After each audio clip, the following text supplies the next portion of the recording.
Mesdames et messieurs, vous regardez Moto TV. Merci de votre fidélité au sommaire ce journal. Une vingtaine de techniciens de sécurité physique des stocks des munitions explosives ont été capacités sur la problématique des sécurisations en ville de Béni. Pendant 23 jours, des éléments issus des FARDC, de la police et d'autres unités paramilitaires ont pris part à cette formation. Mesdames et messieurs, installez-vous confortablement pour l'intégralité de ce journal.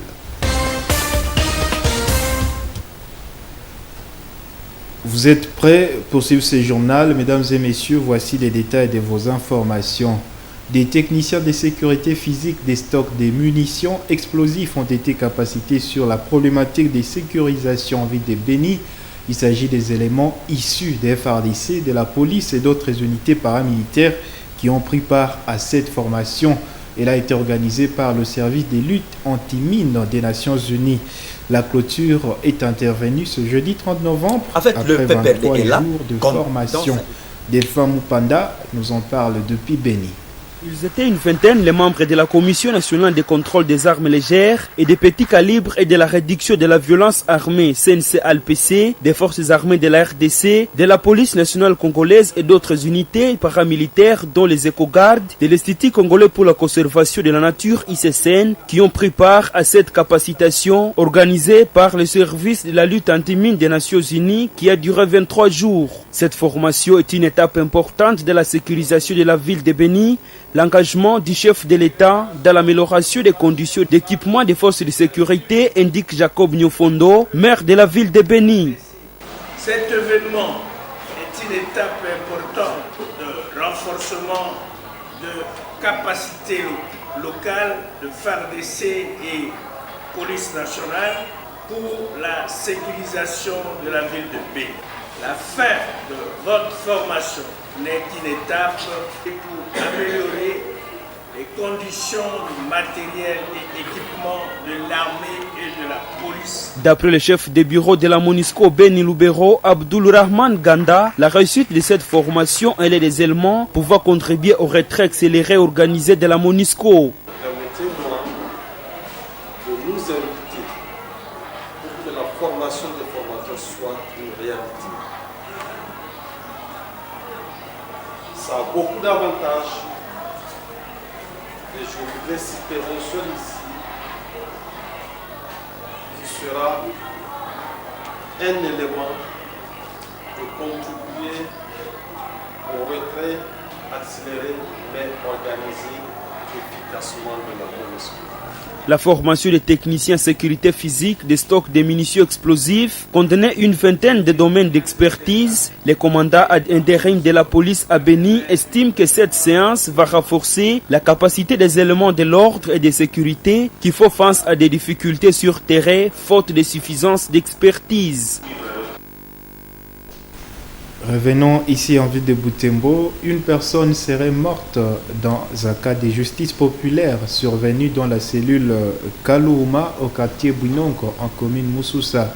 La soirée de mercredi 29 novembre 2023, d'après des sources contactées, le fait s'est passé après un cambriolage d'une shop de la place par des hommes munis d'armes à feu aux environs des 18 heures.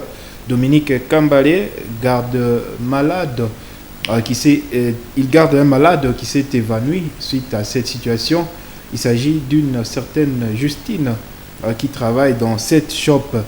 Il relate les circonstances de ce drame dans ses propos recueillis par Mme Penzi Manzekele.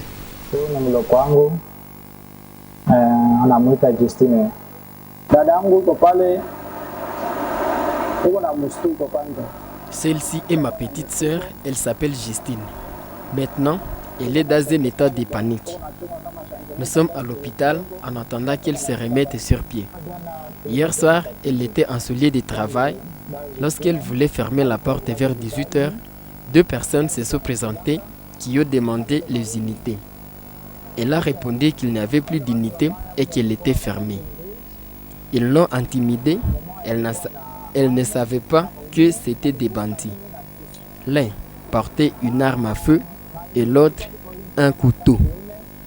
Et les autres étaient planqués à l'extérieur de la shop. Ils ont emporté une grande somme d'argent que moi je ne saurais pas définir. L'État est le protecteur des habitants, raison pour laquelle il doit bien faire ce devoir. Nous attendons la fin de l'enquête pour connaître enfin la vérité de qui peuvent être ces bandits. Na kama ni watu wenye wanachunga raia, lazima wahakikishe watafute ukweli na wasimamie ukweli. Campagne électorale 2023 en ville de Butembo, des marchands qui vendent leurs biens autour du rond-point VGH s'indignent de la tenue des meetings de chaque jour à cet endroit.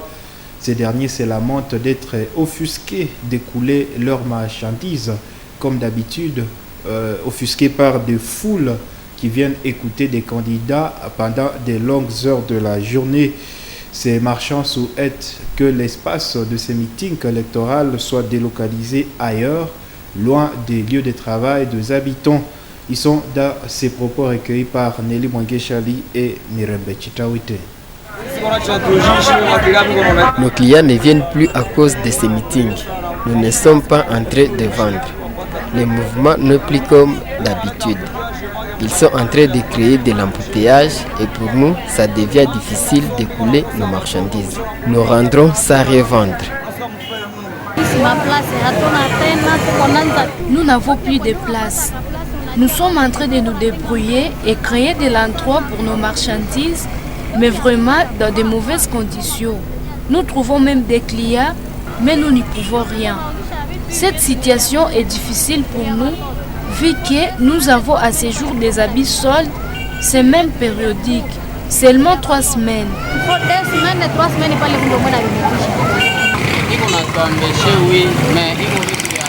C'est vrai que les meetings perturbent nos activités, mais nous savons que ça va passer.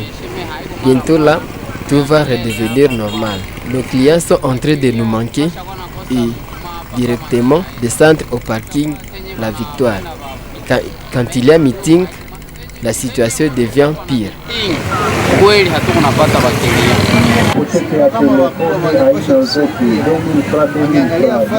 Je souhaite que les autorités nous aident et trouver un autre endroit pour les meetings des candidats. Ils peuvent chaque fois aller par exemple à l'ITAV et dans d'autres endroits libres comme les stades. Que les autorités interviennent comme la campagne continue.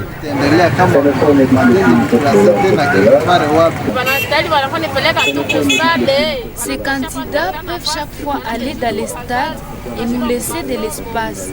Nous sommes des parents et nous devons prendre soin de nos enfants au quotidien. Aussi, il y a maintenant assez des enfants de la rue.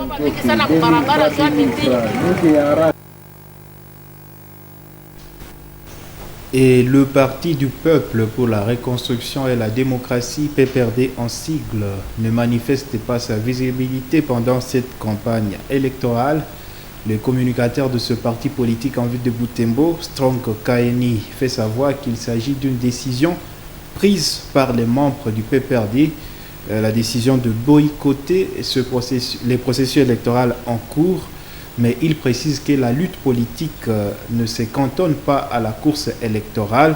Il rassure que le PPRD poursuit sa mission de conquérir le pouvoir et revenir aux commandes au moyen d'autres stratégies politiques. Stronkaeni est dans ses propos recueillis par Gérard Mourefou. En fait, le PPRD est là, comme dans sa définition naturelle, un parti politique, c'est une organisation durable, qui n'est pas élargi à une période donnée, mais reste et restera toujours. Le PPRD est là comme un parti politique, il a ses membres, il a les adhérents, il a les militants, il a les sympathisants, il a aussi les dirigeants. Et donc c'est simple que ça, c'est un parti politique durable. Il est là et la politique n'est pas seulement dans la course électorale, mais la politique peut aussi s'exercer d'une manière, la participation peut s'exercer d'une manière directe, semi-directe et voire même indirecte. Et voilà, on se retrouve partout, mais nous ne voulons pas effectivement cautionner cette période de la course électorale ou ces processus électoraux parce que déjà d'avance biaisé. On ne vise rien, mais on reste comme des observateurs. Et on va devoir voir les conclusions même qui vont devoir intervenir à la fin de ces processus. Parce que c'est un processus d'abord qui est émaillé de la fraude Vous savez bien qu'à part même la structuration de la CENI, où il y a déjà une préférence du côté même du gouvernement Tshisekedi aujourd'hui, qui est en train d'organiser ces élections, il faut aller aussi du côté même de la Cour constitutionnelle, où c'est l'amitié qui a été aussi observée là-bas, et même au niveau de la population, on ne veut même pas afficher les listes pour ceux qui vont voter, on ne veut même pas passer à présenter d'une manière détaillée le fichier électoral, on ne veut même pas afficher. Et tout cela fait croire déjà à des fraudes avant le jour du vote ou avant le jour des élections. Et ce qui prouve effectivement que non, nous sommes vraiment dans un processus qui ne va pas aider le peuple congolais à jouir de sa souveraineté dans les choix de ses dirigeants.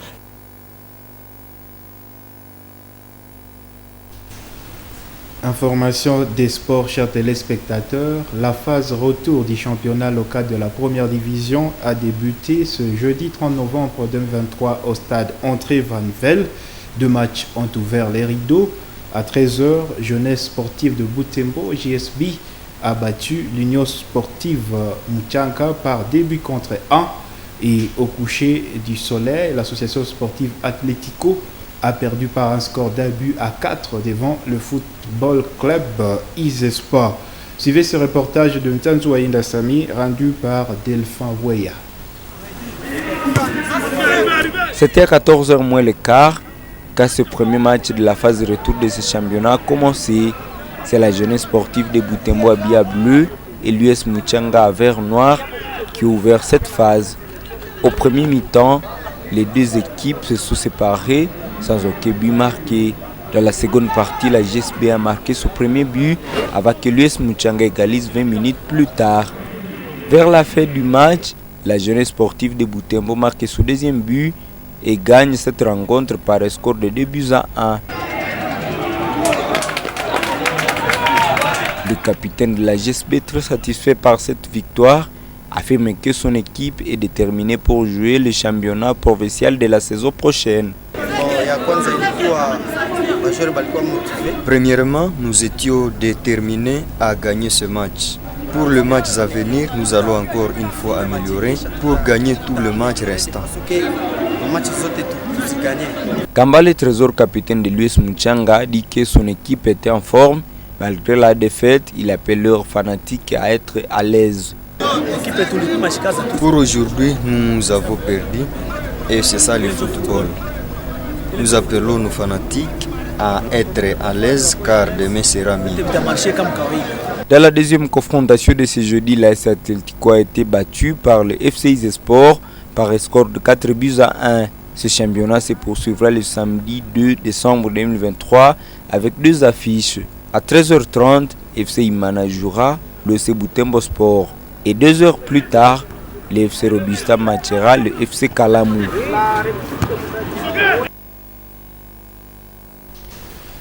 Et les léopards de la République démocratique du Congo seront en stage à Abu Dhabi pour préparer la Coupe d'Afrique des Nations CAN Côte d'Ivoire 2023. Elle se jouera en janvier 2024.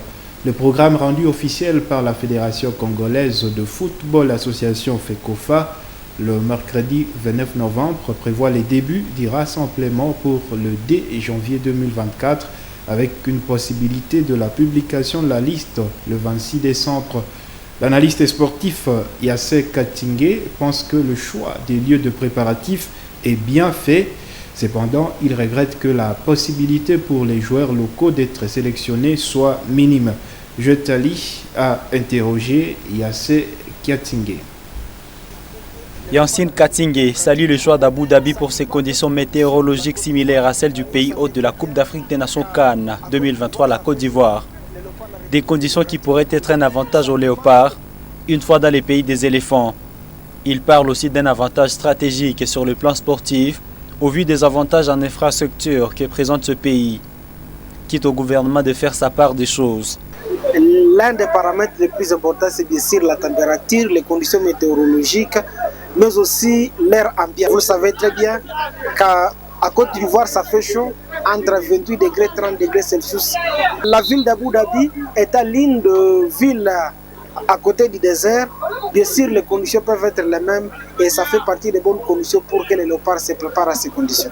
Et les stades ne se rassemblent pas puisqu'à Côte d'Ivoire va utiliser des stades avec des pelouses synthétiques et des stades avec des pelouses naturelles. Il faut qu'on s'acclimate à ces conditions. Au gouvernement juste de disponibiliser les moyens, à la FECOFA de répondre aux conditions de l'entraîneur. Le sage ne peut pas être uniquement d'affronter certains adversaires. Ça peut être d'autres conditions pour remanier et permettre à ce que l'équipe nationale développe certains automatismes. Ce journaliste sportif salue l'effort de l'entraîneur de donner une nouvelle image à l'équipe nationale en appelant notamment des joueurs binationaux. Mais il regrette que ces derniers n'acceptent l'appel de la RDC qu'en cas de désespoir d'être sélectionnés avec leur pays de premier choix. Mais aussi la mauvaise organisation du championnat national qui fera écarter probablement tous les talents locaux. La manière d'organiser l'équipe nationale a été remaniée. Mais ce qu'on peut décrire, c'est dessous la présence de plusieurs joueurs évolués au niveau national qui ne sont pas plébiscités. La première condition pour que l'entraîneur sélectionne les joueurs évolués au pays, il y a d'abord la visibilité. Il ne peut pas sélectionner les joueurs évolués au pays s'il ne les a pas vus jouer. Il faut qu'il les voit jouer. Or, vous le savez très bien que la Commission nationale de football, la RDC, ça fait déjà presque 5 ans qu'elle n'est plus médiatisée. Deuxième, il y a aussi la présence d'une équipe, bien sûr composée des experts en la matière et de journalistes spécialisés qui pourront disponibiliser des statistiques sur base desquelles l'entraîneur pourra faire certaines présélections et sélections. La République démocratique du Congo également devra éviter de se fier uniquement sur les binationaux qui ne roulent uniquement pour des critères d'argent. La plupart d'entre eux jouent pour les pays parce qu'ils ont été reflets dans leur pays d'accueil, par exemple pour les binationaux français. Quand ils voient que les chances d'être sélectionnés en équipe nationale de France sont minimes, ils se réfugient à la République démocratique du Congo. On peut conclure que ce n'est pas pour l'amour qu'ils viennent jouer pour la République démocratique du Congo. La CAN Côte d'Ivoire 2023 séjournera en 24 nations regroupées en 6 groupes. La RDC est logée dans les groupes comprenant la Zambie, la Tanzanie et le Maroc. Chers téléspectateurs, nous sommes au terme de ce journal. Je vous souhaite une heureuse fin du mois de novembre et un fructueux mois de décembre plein de vie. Au revoir.